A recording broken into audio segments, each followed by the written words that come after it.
Mewadahi ancaman terhadap kedudukan Negara Kesatuan Republik Indonesia. 1. Pendahuluan latar belakang. Pengetahuan kita mengenai kebudayaan Indonesia sangatlah kurang. Anak muda zaman sekarang lebih mengetahui tentang modernisasi ketimbang tradisional. Pengaruh kebudayaan luar menyebabkan kurangnya pengetahuan kita mengenai proses kebudayaan yang ada di Indonesia. Proses kebudayaan yang ada di Indonesia, kurangnya pengetahuan akan hak dan kewajiban kita sebagai warga negara menimbulkan hilangnya rasa persatuan kita, baik terhadap sesama maupun negara.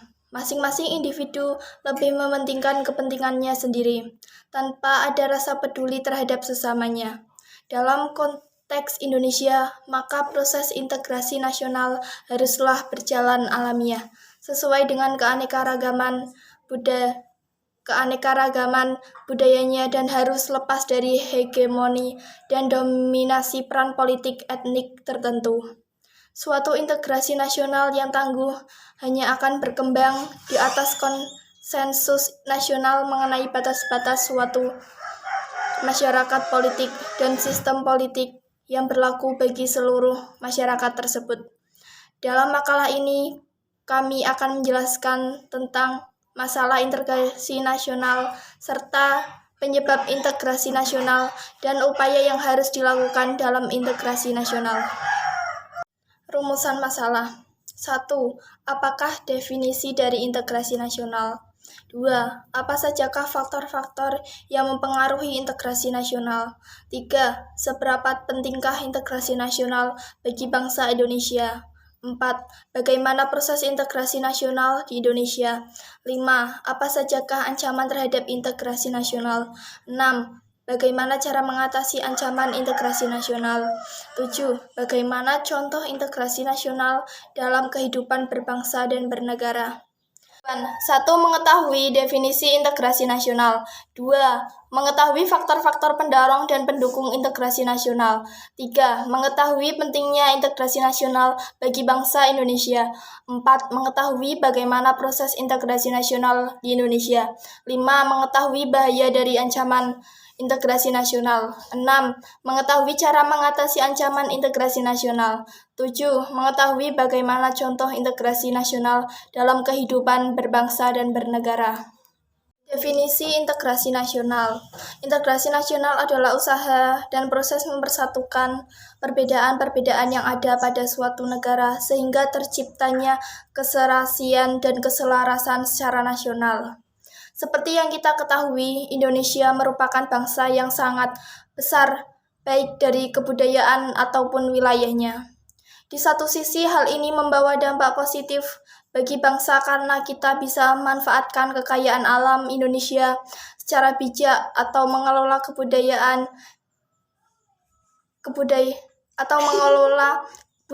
budaya yang melimpah untuk kesejahteraan rakyat. Namun, selain menimbulkan sebuah keuntungan, hal ini juga akhirnya menimbulkan masalah yang baru. Kita ketahui dengan wilayah dan budaya yang melimpah itu akan menghasilkan karakter atau manusia-manusia yang berbeda pula, sehingga dapat mengancam keutuhan bangsa Indonesia. Faktor pendukung integrasi nasional. A. Penggunaan bahasa Indonesia. B. Semangat persatuan serta kesatuan di dalam bangsa. C. Adanya kepribadian dan pandangan hidup kebangsaan yang sama yakni Pancasila. D. Adanya jiwa dan rasa semangat dalam bergotong royong. Faktor-faktor yang mempengaruhi integrasi nasional. Di dalam integrasi nasional terdapat beberapa faktor yang mempengaruhinya. Faktor-faktor tersebut yaitu sebagai berikut. 1. Faktor pendorong integrasi nasional. Faktor pendorong merupakan faktor yang mempengaruhi kemajuan suatu proses atau tindakan tertentu yang dilakukan oleh seseorang maupun kelompok. Dalam mewujudkan integrasi nasional, terdapat beberapa faktor yang mendorong terwujudnya integrasi nasional di Indonesia. Adapun faktor pendorong tersebut antaranya: A. Adanya rasa yang senasib dan seperjuangan yang diakibatkan oleh faktor-faktor sejarah Indonesia telah mengalami sejarah yang kelam di masa lalu. B. Adanya ideologi nasional.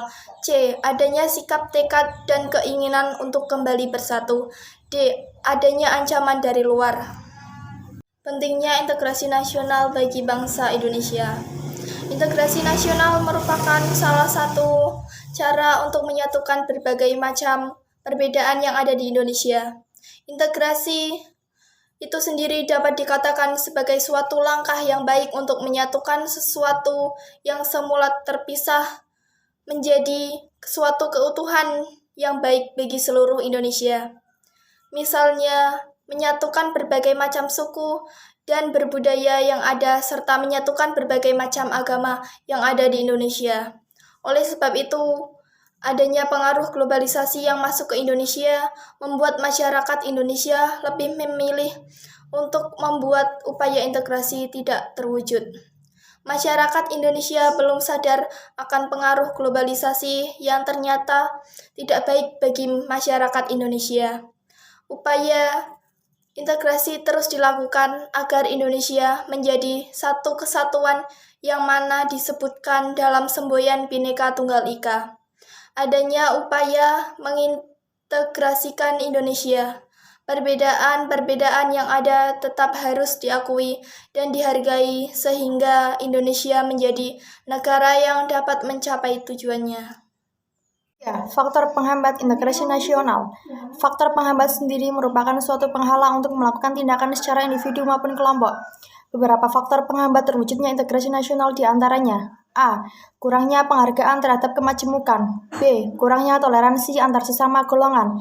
C. Kurangnya kesadaran di dalam diri masing-masing rakyat Indonesia. D. Adanya sikap ketidakpuasan terhadap ketimpangan dan ketidakmerataan pembangunan. Bagaimana proses integrasi nasional di Indonesia?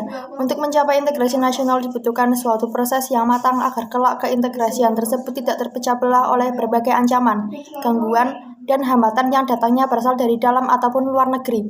Lalu bagaimanakah proses integrasi tersebut? A. Modal awal integrasi nasional adalah adanya rasa senasib dan sepenanggungan yang dimiliki oleh bangsa Indonesia sejak dahulu kala. B. Memasuki pada abad 20, gejala semangat kebangsaan semakin membara dan terlihat dengan munculnya berbagai organisasi atau pergerakan yang menjadi salah satu titik awal kebangkitan nasional. Contohnya Budi Utomo, Serikat Dagang Islam yang kemudian akhirnya menjadi Serikat Islam. C. Pada dekade 1920-an, para pemuda tampil di dalam panggung sejarah Indonesia dengan menyongsong tema persatuan dan kesatuan untuk menuju Indonesia yang merdeka. Melalui peristiwa Sumpah Pemuda pada 28 Oktober 1928. D. Pasca proklamasi kemerdekaan, perjalanan bangsa Indonesia di dalam bernegara harus ditempuh dengan berbagai peristiwa. Ancaman terhadap integrasi nasional. Ancaman bagi integrasi nasional tersebut datang dari luar maupun dari dalam negeri Indonesia sendiri dalam berbagai dimensi kehidupan. Ancaman tersebut biasanya berupa ancaman militer dan non-militer. Berikut ini diuraikan secara singkat ancaman yang dihadapi bangsa Indonesia baik yang berupa ancaman militer maupun non-militer. A. Ancaman militer. Ancaman militer adalah ancaman yang menggunakan kekuatan bersenjata yang terorganisasi yang dinilai mempunyai kemampuan yang membahayakan kedaulatan negara, keutuhan wilayah negara, dan keselamatan segenap bangsa. Ancaman militer ini dibagi menjadi dua, yaitu 1. Ancaman militer dalam negeri, disintegrasi bangsa melalui macam-macam gerakan separatis berdasarkan sebuah sentimen kesukuan atau pemberontakan akibat ketidakpuasan daerah terhadap kebijakan pemerintahan pusat. Keresahan sosial akibat timpangan kebijakan ekonomi dan pelanggaran hak asasi manusia yang pada gilirannya dapat mengakibatkan suatu kerusuhan massal. Upaya penggantian ideologi Pancasila dengan ideologi yang lain ekstrem atau tidak sesuai dengan kebiasaan dari masyarakat Indonesia. Makar dan penggulingan pemerintahan yang sah dan konstitusional. 2. Ancaman militer luar negeri, pelanggaran batas negara yang dilakukan oleh negara lain, pemberontakan senjata yang dilakukan oleh negara lain, aksi teror yang dilakukan oleh terorisme internasional. Ancaman militer. Ancaman militer tidak bersifat fisik, namun berbentuk ancaman terhadap ideologi, politik, ekonomi, sosial budaya, pertahanan, dan keamanan. Berikut ini adalah beberapa ancaman yang berbentuk non-militer. 1. Ancaman berdimensi ideologi. 2. Ancaman berdimensi politik. 3. Ancaman berdimensi ekonomi. 4. Ancaman berdimensi sosial budaya. 5. Ancaman berdimensi teknologi informasi. 6. Ancaman berdimensi keselamatan umum. Berikut ini beberapa contoh dari ancaman militer terhadap negara. 1. Agresi. Pengertian dari agresi adalah ancaman militer yang menggunakan kekuatan bersenjata oleh negara lain terhadap suatu negara yang dapat membahayakan kedaulatan dan keutuhan wilayah negara tersebut, dan juga membahayakan keselamatan segenap bangsa tersebut. 2. Invasi. Cara bentuk dalam melakukan agresi terhadap suatu negara yang pertama adalah invasi, yaitu suatu serangan yang dilakukan oleh kekuatan bersenjata negara lain terhadap wilayah NKRI. 3. Bombardemen. Cara bentuk dalam melakukan agresi terhadap suatu negara yang kedua adalah bombardemen, yang mempunyai pengertian suatu penggunaan senjata lainnya yang digunakan oleh angkatan bersenjata lainnya terhadap NKRI. 4. Blokade. Cara bentuk dalam melakukan agresi yang terhaksir adalah blokade, yang dilakukan di daerah pelabuhan atau pantai atau wilayah udara NKRI yang dilakukan oleh angkatan bersenjata lain dan lain-lain. 5. Spionase adalah ancaman militer yang dilakukan terhadap suatu negara yang kegiatannya berupa mata-mata yang dilakukan oleh negara lain yang bertujuan untuk mencari dan mendapatkan dokumen rahasia militer suatu negara. 6. Sabotase adalah ancaman militer yang dilakukan oleh suatu yang kegiatannya mempunyai tujuan untuk merusak instalasi militer dan proyek vital nasional. Tentunya sabotase ini dapat membahayakan keselamatan suatu bangsa. 7. Ancaman militer yang berupa aksi teror bersenjata yang dilakukan oleh suatu jaringan terorisme yang luas atau internasional, atau ancaman yang dilakukan oleh teroris internasional yang bekerja sama dengan teroris lokal atau dalam negeri. 8. Ancaman militer terhadap suatu negara yang dapat berbentuk suatu pemberontakan yang mana pemberontakan tersebut juga menggunakan senjata. Selain pemberontakan, terjadi perang saudara yang menggunakan senjata juga termasuk ancaman militer. 9. Terjadinya perang saudara yang menggunakan senjata juga termasuk ancaman militer. 2.6. Cara mengatasi ancaman integrasi nasional. Pasal 30 ayat 1-5 Undang-Undang Dasar Negara Republik Indonesia tahun 1945 yang menyatakan bahwa 1. Tiap-tiap warga negara berhak dan wajib ikut serta dalam usaha pertahanan dan keamanan negara. 2. Usaha pertahanan dan keamanan negara dilaksanakan melalui sistem pertahanan dan keamanan rakyat semesta oleh Tentara Nasional Indonesia dan Kepolisian Negara Indonesia Republik Indonesia sebagai kekuatan utama dan rakyat sebagai kekuatan pendukung.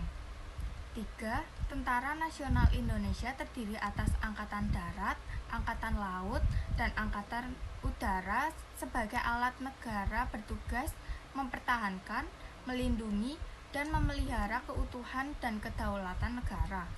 4. Kepolisian Negara Republik Indonesia sebagai alat negara yang menjaga keamanan dan melindungi, mengayomi, melayani masyarakat, serta menegakkan hukum. 5. Susunan dan kedudukan Tentara Nasional Indonesia, Kepolisian Negara Republik Indonesia, hubungan kewenangan Tentara Nasional Indonesia dan Kepolisian Negara Republik Indonesia di dalam menjalankan tugasnya, syarat-syarat keikutsertaan warga negara dalam usaha pertahanan dan keamanan diatur oleh undang-undang. 2.7. Contoh masalah integrasi nasional dalam kehidupan berbangsa dan negara. 1. Perbedaan kepentingan. 2. Dendam karena kekalahan dengan sekolah lain. 3. Pertentangan sosial. 4. Aksi protes dan demonstrasi. 5.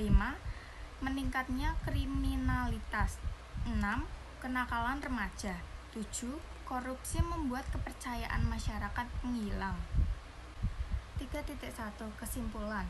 Integrasi berasal dari bahasa Inggris integration, yang berarti kesempurnaan dan keseluruhan. Integrasi nasional adalah dan proses mempersatukan perbedaan yang ada pada suatu negara sehingga terciptanya keserasian dan keselarasan secara nasional. Seperti yang kita ketahui, Indonesia merupakan bangsa yang sangat besar baik dari kebudayaan ataupun wilayahnya. Di satu sisi, hal ini membawa dampak positif bagi bangsa karena kita bisa memanfaatkan kekayaan alam Indonesia secara bijak dan mengelola budaya-budaya yang melimpah untuk kesejahteraan rakyat. Namun, selain menimbulkan sebuah keuntungan, hal ini juga akhirnya menimbulkan masalah yang baru.